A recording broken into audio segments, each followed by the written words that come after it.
What I need now is sulfur.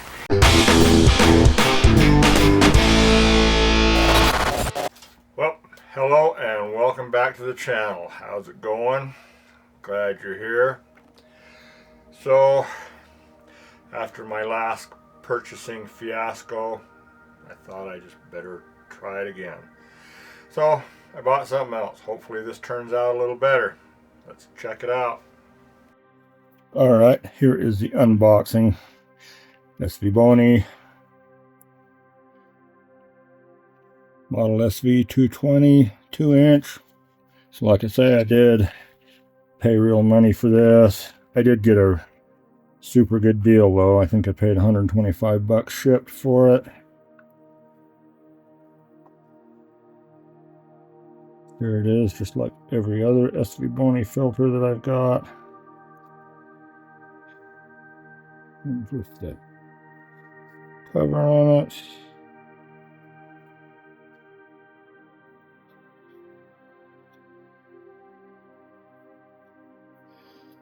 This one's not as easy to peel off.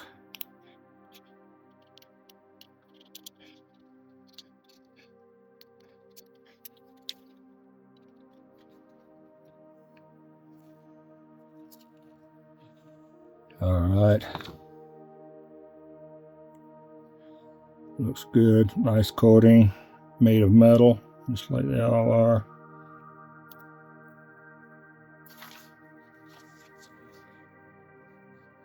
That's what it looks like. 7 nanometers, oxygen, sulfur. So when I shoot with this, I guess I'll have twice the oxygen add. We'll throw it on the telescope tonight. Alright, here is the weapon of choice for the sulfur testing. We have the Explorer Scientific ED80 with the Ogma IMX571 APS-C sensor, cooled camera, field flattener, Ogma filter drawer. Nice to get this back out. Alright, we got data. I was able to shoot for 6 nights. So I did every other night with the different filter. First night HA, second night S2, third night HA, and so on. Okay, so this isn't really going to be a walkthrough or anything. I'm not going to show you how I did it. I'm just going to show you what I did. And the way I do things around here is if I know I'm shooting the same target for multiple nights, I just leave my telescope sitting out, cover it up in the daytime. I don't mess with the camera rotation or anything. I just leave everything the way it was. That way I can just throw all of my subframes from consecutive nights into the same lights folder and just process them all at once. So I took all my HA03 data and put it into one folder, and all of my S2 and 03 data into another folder. And what I did from there was I opened up the directory in SETI Astro Suite, blink comparator, culled about 25 to 30% of the worst images out. Tried to make sure that both filters had about the same amount of subs. Then I took the HA data and ran my DSA OSC extract HA03 without DBF because I don't have any calibration frames. Haven't really been shooting any lately.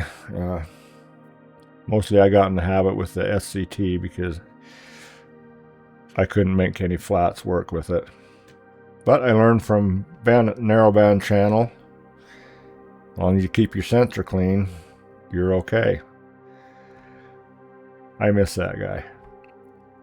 Okay, so I ran this on the HA03, and then I ran the same script on the S203 data. And I just went in and renamed the HA.fit to S2.fit. So with the HA data, I came up with this.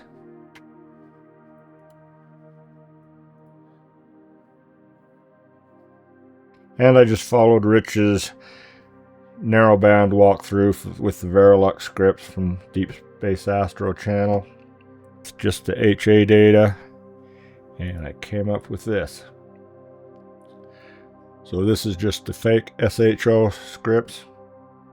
Looks pretty nice. I gotta say, whoever this Ricardo guy is and making these Verilux scripts, that guy's got it together. Those scripts are the bee's pajamas. Even an idiot like me can make something look good. Okay, so next I took the two 03 stacks that I had, put them into their own lights folder, and just stacked the two of them together. And I got the 03 result with both stacks.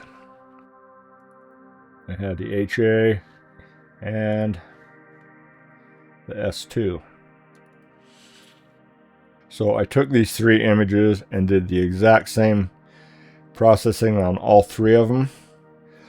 I just made sure they were all cropped exactly the same.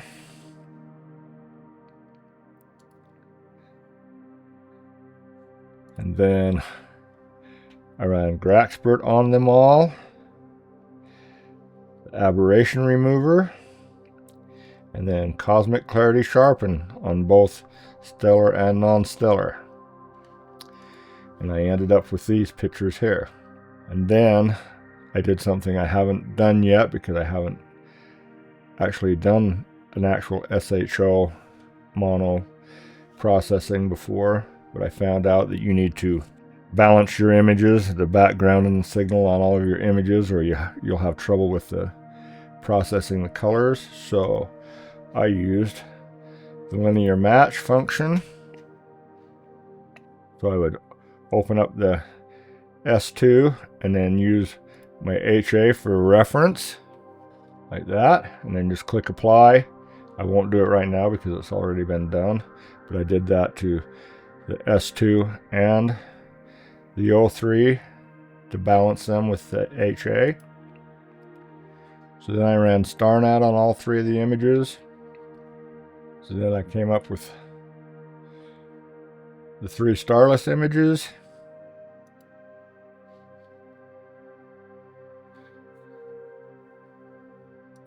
Then we did pixel math. And check that. Add my three starless images.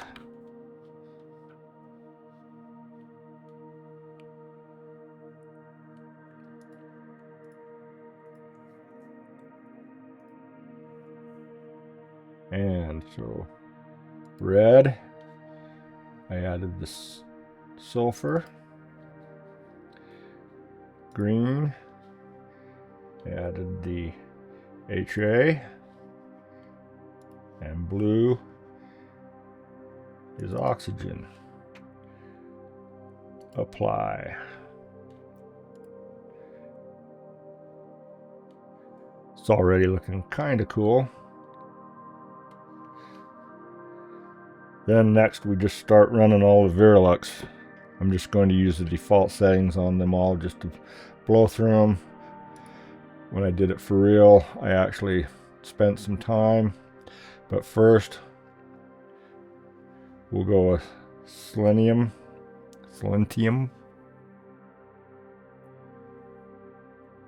This is noise reduction, so we'll just hit process here.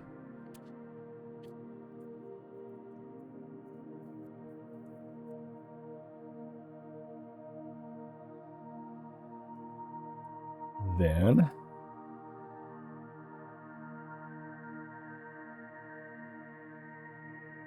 try alchemy.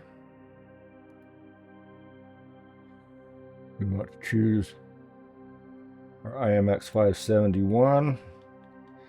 I'm going to check quantum unmasking. before we hit pseudo SHO, but since we have an actual SHO, I'm just going to hit process. I think I may try to turn my blue down just a little bit.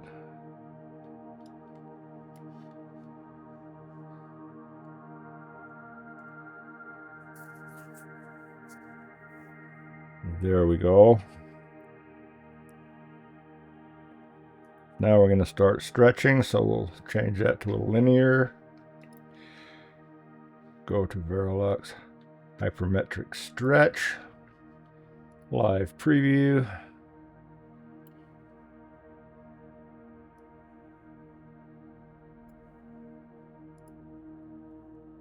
All right. So the sensor profile, since we're using actual mono data, we'll use narrowband SHO there. Auto calc our log D. It's quite colorful, but we'll fix that in a minute.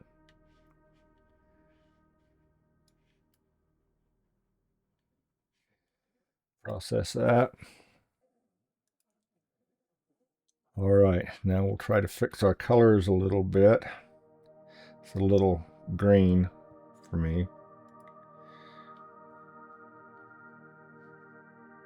So the next Verilux script is Vectra, which is a vector color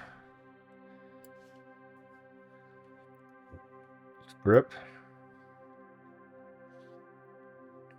And you just start messing. I'm not going to do too much here, but we'll just show the vector scope here. Well, that'll be enough messing around for now. Process that.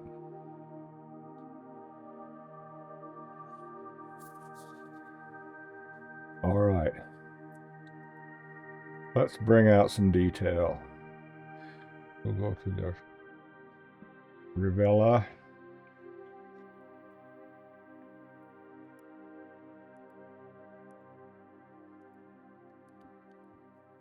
That will be fine for now. Maybe throw in some curves.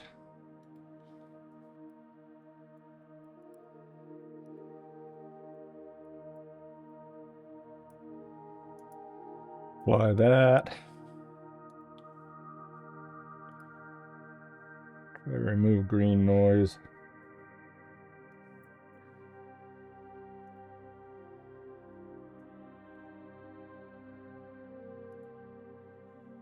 All right, so it's called the Verilux Alchemy Linear. We'll just click save on that for now, because now we got to add our stars. So for my previous picture, I used the RGB stars. From that, I could use the narrowband RGB, but since I already have that one, I will use it. So our last script.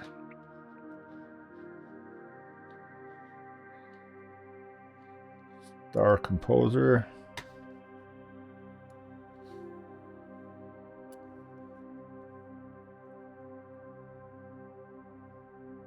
So I'll load my star mask. Load the Verilux Alchemy. And now we just start. Make sure our sensor is set to 571.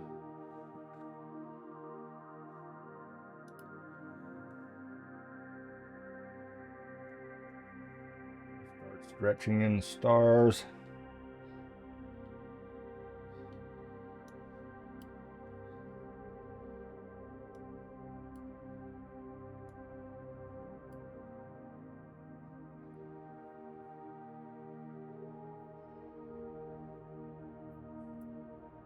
That looks fine.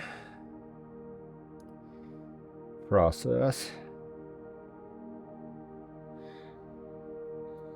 And there we go. That's really close to the actual one I did, which is right here.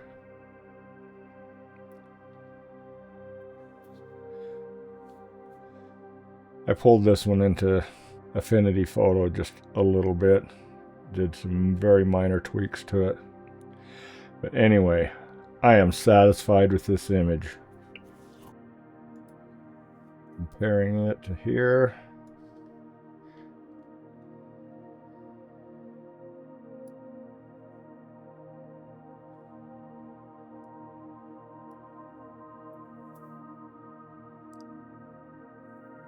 I mean, obviously I had twice as much oxygen data, so it should look nicer.